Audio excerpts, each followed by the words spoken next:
This is a really good episode of February 6th Monday Night Raw. We kicked the show off right out the gate with Edge and Beth Phoenix calling out the Judgment Day. And my God, man, this was a nice little back and forth segment between the both groups here. But in the end, we got the match confirmed. It's going to take place at Elimination Chamber. Mixed tag team match. Playa, it's going to be Edge. It's going to be Beth Phoenix taking on Finn Balor. And in Dominic's words, Mommy, the winner of the 2023 Women's Royal Rumble match, Rhea Ripley. That should be a really good match for the pay per view. And yeah, overall, really good segment that saw Dominic get attacked by freaking the Glamazon Beth Phoenix, which was also freaking cool. That was a nice sell.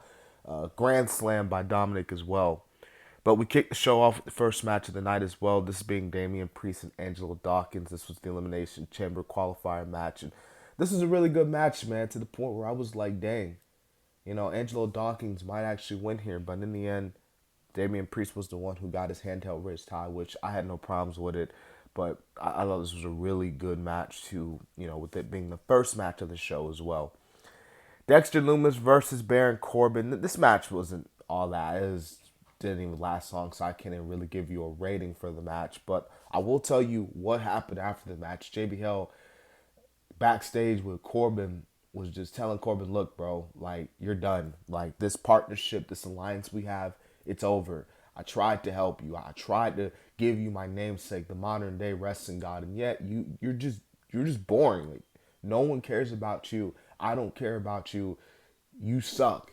So JBL was just going off on Corbin. I don't know what you do with Corbin now. Maybe I was hearing people saying he should go back to Low Wolf. I don't know, but the partnership between JBL and Corbin are done now.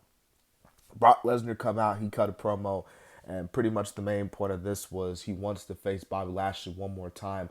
Lashley came out, he got the contract, but he was like, I'm gonna speak it to my lawyers and all that stuff. And of course, we saw freaking Lesnar give Bobby Lashley the F5, which now, as we heard later on in the show, they're going to be officially signing the contract next week for Monday Night Raw for their match at the Elimination Chamber. So, Bobby versus Brock 3 at the Elimination Chamber. That should be something there. We had an Elimination Chamber Fatal 4-Way qualifier match. Candice LeRae, Minchkin, a.k.a. Mia Yim, Piper Niven, and Carmella.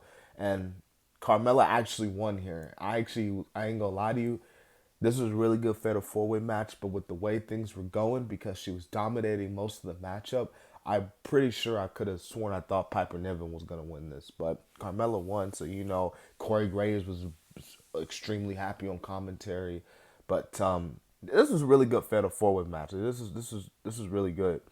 Anyways, Alpha Academy and Shelton Benjamin and Cedric Alexander.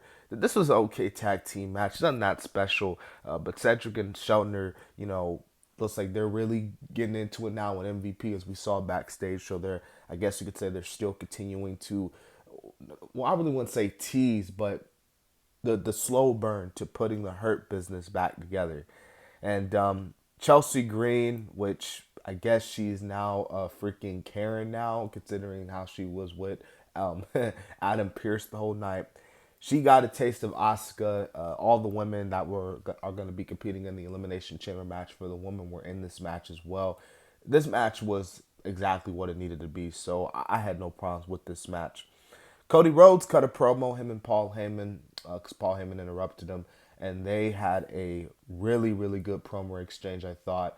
I'm not going to go word for word, bar for bar, what was said here, but I will say this. The line from Heyman that said that, in my last conversation with the American Dream Dusty Rhodes is that your father you were his favorite son, Cody, but Roman Reigns was the son that that he's always wanted, and that I thought that was like crazy.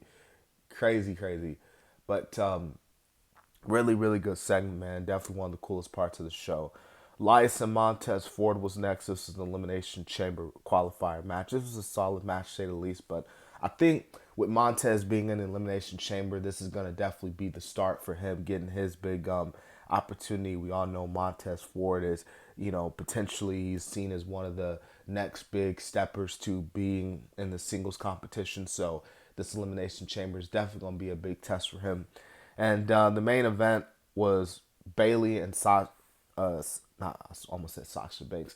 Bayley versus Becky Lynch in a steel cage match. This was, yeah, it was pretty solid steel cage match to end off Monday Night Raw. And the ending, of course, was pretty cool to end off Monday Night Raw. And overall, I thought this was a really good episode of Monday Night Raw. SmackDown is going to be really interested to see, especially with the Usos.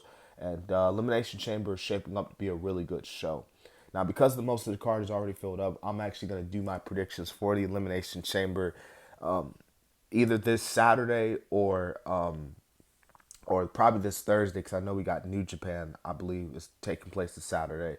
New Japan's got their little show, but we'll see what happens. But just expect that to be out this week. And hope you guys enjoyed my Raw review. Remember to continue to like, comment, and subscribe. This has been the Kid DC Wrestling. And so, yeah.